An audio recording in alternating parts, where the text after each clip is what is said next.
What is missing in the global governance?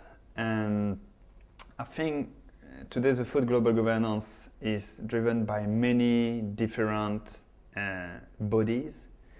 Those bodies are not all accountable to one person or to one organization.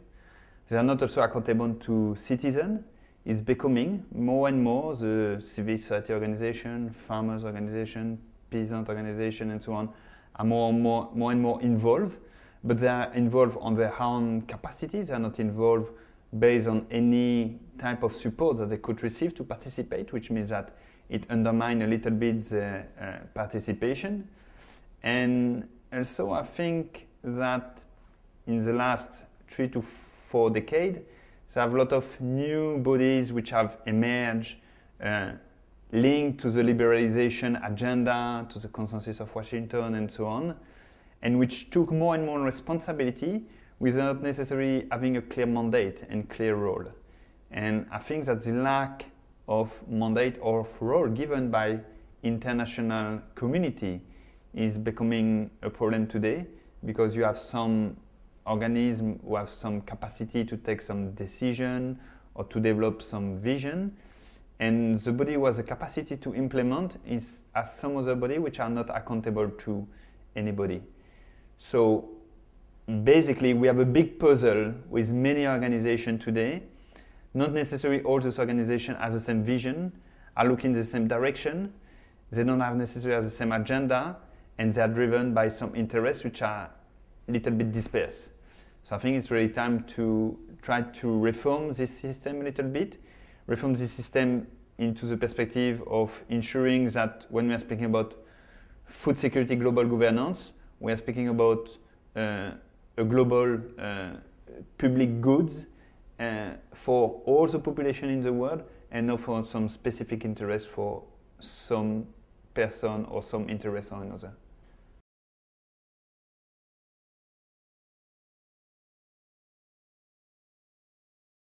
I think that if we want really to be serious, some mandate has been given to UN.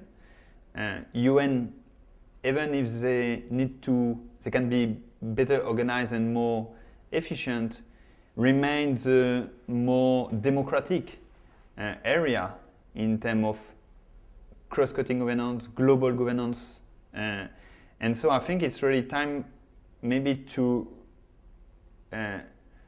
give back to the UN the mandate that they had initially, and to ensure that they have the capacity to translate this mandate into practices with the support that they have to receive from all the contributors from different countries and so on, and ensure that all these fora and other organizations along the UN system or outside of the UN system, WTO, World Bank, IMF and so on, for which ones the prerogatives are not to manage the food governance or the food global governance,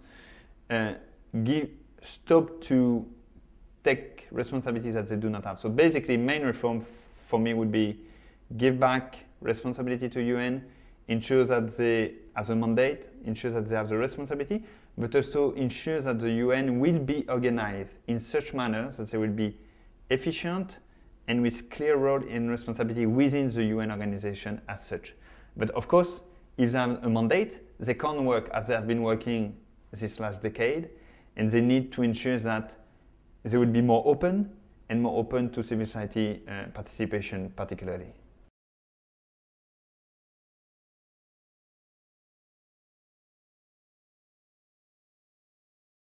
I think food sovereignty is a very interesting concept. There is a lot of debate about what does food sovereignty mean, etc. And I think that since 1996, when the concept emerged with Via Campesina, who proposed that, and 2011 now, there have been a lot of progress in the definition of food sovereignty. What does it mean? But for me, the much more important from a West African perspective is really to see food sovereignty is a concept where the civil society organization, the state, the regional body also sometimes want to reappropriate their own policy space. They don't want to have a policy space or some policy decision which are dictated by some external driver or by some external organization. They are keen to continue to receive some support from donors, from international community and so on, but they want to ensure that this is driven by their own agenda, that they have the leadership on the policies they want to implement. And for me, this is a much more important thing that food sovereignty is looking for. It's trying to be a political response driven by the nation, driven by some regional bodies time to time, a response which also trying to resituate a little bit the market and ensure that the future of agriculture is not only linked to the international market and that we can consider agriculture as a commodities such as any other commodity in the world. It's not necessary produce locally and consume locally.